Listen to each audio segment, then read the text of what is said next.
with the Ginger Armada, where we sail into the deepest depths of fantasy. And today, actually, we will kind of be sailing into fantasy because I'm going to be talking about a retelling of Sleeping Beauty by KM Shea.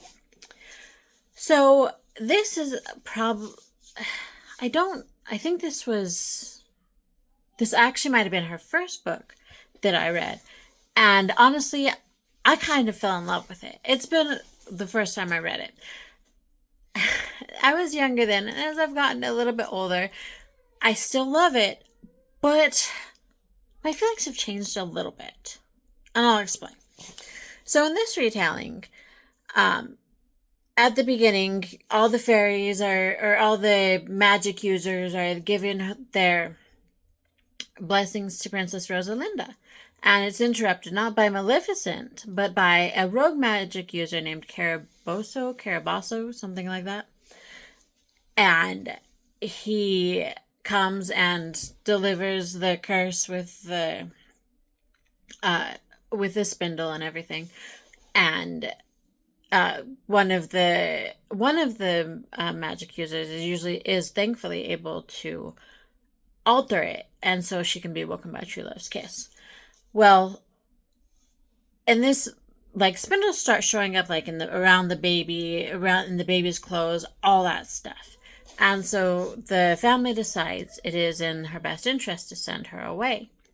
So she is sent away and raised by a couple of retired knights. Or a retired knight and his wife. And so she has no idea that she's the princess, and she is raised on a little farm, and life is good for her. And she has a best friend who is a country knight, but she's also in love with him. He's about 4 years old. He's 4 years older than her. And she's in love with him, but knows that he just thinks of her as a friend. And she has decided that she needs an easy, carefree life. And so she wants to marry somebody wealthy so that she'll be able to have a easy, carefree life. And she knows about the missing princess. And she thinks being the princess would be the worst thing ever. Pretty funny, huh? Well, one day she gets attacked by a hellhound in the woods. And at that point, they decide that it's time to bring her back to the castle. Oh, and she's 17 at this point. So she's getting close to her 18th birthday. And so she goes back. She finds out that her best friend is not simply a country knight. He is a magic knight. And magic knights are a very elite, I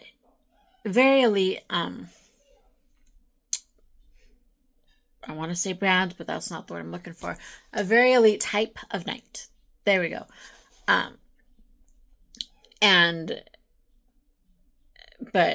And he's been sent to watch over her. And I mean, this kind of throws her for a minute, but she realizes that he really does care about her. And so she's taken to the palace. She meets her mother and her father and her grandfather for the first time. And she's so excited to be able to have a mother and father again, because her guardians would not allow her to call them mother and father, which makes sense to her now. But, I guess in the real Sleeping Beauty, she wasn't raised at the castle either, was she? Anyway, but anyways, still in this version, she was not raised at the castle. And so she's taken back to the castle, meets her parents and her grandfather, and she's been given lessons, and she was given lessons while she was with her guardians, not princely lessons, but practical life lessons. And so she starts trying to settle into castle life, and her grandfather tells her that she needs to learn how to be a princess. This girl, I like her, but she also frustrates me, but I like her because I love that she knows who she is, okay? And she's not going to just change just because people tell her she has to change. I absolutely appreciate that about her. I think that is a very good quality. Words aren't coming to me today. Anyway, a very good quality to have. I appreciate that about her. Honestly, I think most of my frustration with her and her best friends comes from my frustration with their relationship. Um, but I'm going to do a shipping video, of course, too. And she decides, but the magic is getting closer to the 18th birthday, and the magic user is getting closer, and so she knows that her best friend, his name is Isaiah, is her true love. But Isaiah is very honorable, and he does not believe that he knows that he will never be allowed to marry her, and so he loves her too, but he's staying away but he's trying to keep that little bit of a wall there, like a little bit of a wall there, so because he knows he will not be allowed to marry her. The grandfather will not allow it, and the grandfather is king. So Caraboso is getting closer, and so she decides to take matters into her own hands, and she has one of her ladies in waiting find her a spindle, and she stabs herself with it. Before she goes through with this plan, she tells Isaiah to wake her up,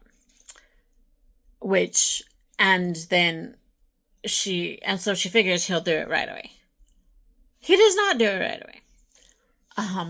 Some months go by, and finally the grandfather is getting to a point like the grandfather, he's a really gruff guy, doesn't really show affection or anything, but he does care about those, and he's going maybe a little mad with everything that's going on. And so finally they have the Lady Enchantress put all the kingdom to sleep too. And so only some magic knights are left awake, including Isaiah, and he's watching over her. And they keep having, and they've been having like all the noble sons brought in to kiss her. Nothing is waking her up. And so finally, one day Isaiah, even though he knows he will not be allowed to marry her and he can't be her true love, decides he tells her he loves her and he gives her a kiss, and she wakes up. And at first she's so excited because she thinks that he listened to her, and it's only been like a day or something. It's been a year that she's been asleep. So she's a little bit upset about this. And there's still the problem of Caraboso. So will they all work it out? Will they catch Caraboso? Or what about will they be able to save their people? I guess you guys will have to read it. And make sure you hit those like and subscribe buttons down below. And leave me a comment. I always love to get your comments. And I will see you in the shipping video. So for now, we're going to weigh anchor and take our shore leave.